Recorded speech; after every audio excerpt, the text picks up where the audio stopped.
Hemos visto enfrentamiento entre bandas donde ya han fallecido varias personas involucradas al crimen organizado. Sin embargo, aunque pareciera o quisiéramos creer que es un blanco fácil para estos grupos, rápidamente lo sustituyen con otras personas. Maricruz Brenes nos amplía sobre este tema, Maricruz, y cómo al final las bandas criminales continúan adelante a pesar de que pierden partes importantes o miembros importantes de los grupos. Adelante.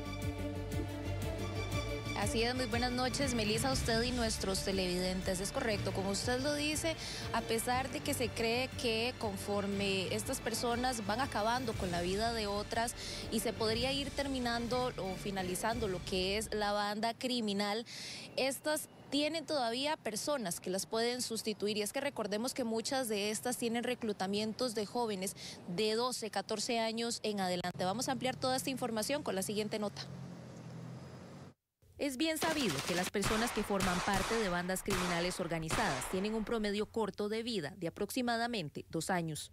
Esto a raíz de que en muchas ocasiones los miembros de estructuras contrarias se enfocan en acabar con sus vidas para apropiarse de sus dominios y demostrar quién manda en la zona. Así también, las detenciones que realizan las autoridades hacen que los altos mandos de estos grupos se mantengan alerta para sustituir estos campos que dejan quienes son aprendidos. Logramos detectar que cuando empezamos a revisar los casos del 2022, a principios del 2022, teníamos a una persona como sospechosa de 2, 3 homicidios y posteriormente esa persona la mataban.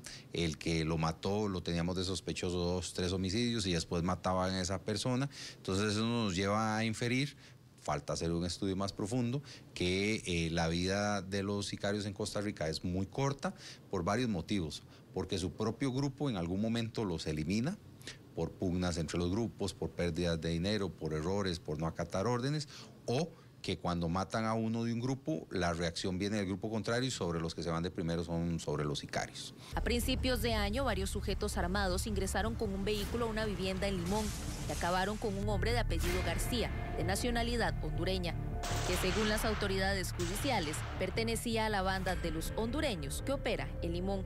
Dentro de las organizaciones criminales, como ya se sabe que es un trabajo de alto riesgo, las mismas organizaciones tienen una especie de reclutamiento rápido de personas.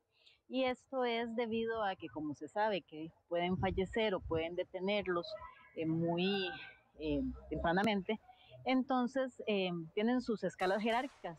Tienen a los segundos al mando, tienen a los terceros, tienen a quienes son los que van a sustituir a los que hacen los movimientos más pequeñitos, etcétera. Y entonces no tienen ese problema, por ejemplo, que tienen las organizaciones legales. La criminalista hace referencia a que no deben hacer un proceso de inducción, investigación de antecedentes o exámenes para ingresar a la organización. Tienen ya su cartel de oferentes incluso, ¿verdad? ¿Quiénes van a ser los próximos en ingresar o quiénes van a ser los próximos en ser entrenados para cometer dicha acto delictivo? Entonces ellos tienen muy bien estructurado este asunto de cuando hay algún tipo de baja, ya sea desde la cabecilla hasta la persona más pequeña dentro de su estructura jerárquica. A finales de enero, hombres que pertenecían a la banda de alias Lucifer, incluido este líder, murieron por el impacto de proyectiles de arma de fuego en Goicoechea, cuando les prepararon una emboscada. El hecho tuvo lugar en el sector de Los Colochos. Le informó Maricruz Brenes, Noticias Telediario.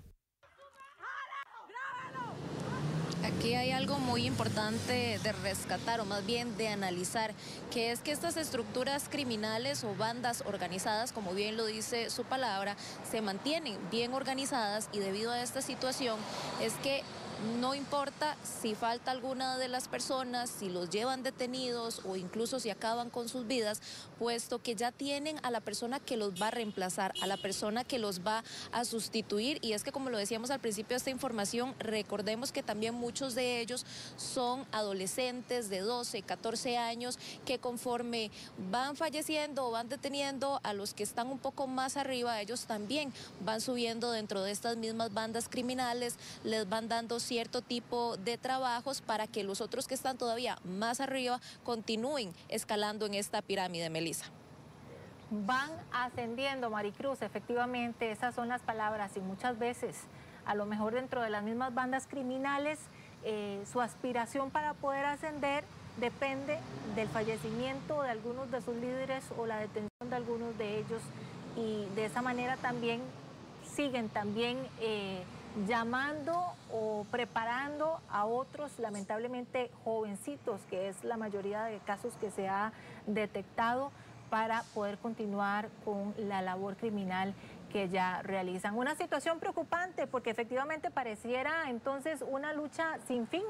La policía tratando de generar detenciones, de contenerlos, pero mientras tanto siguen creciendo y creciendo. Esperemos que esta situación definitivamente pueda llegar en algún momento a controlarse. Maricruz, muchísimas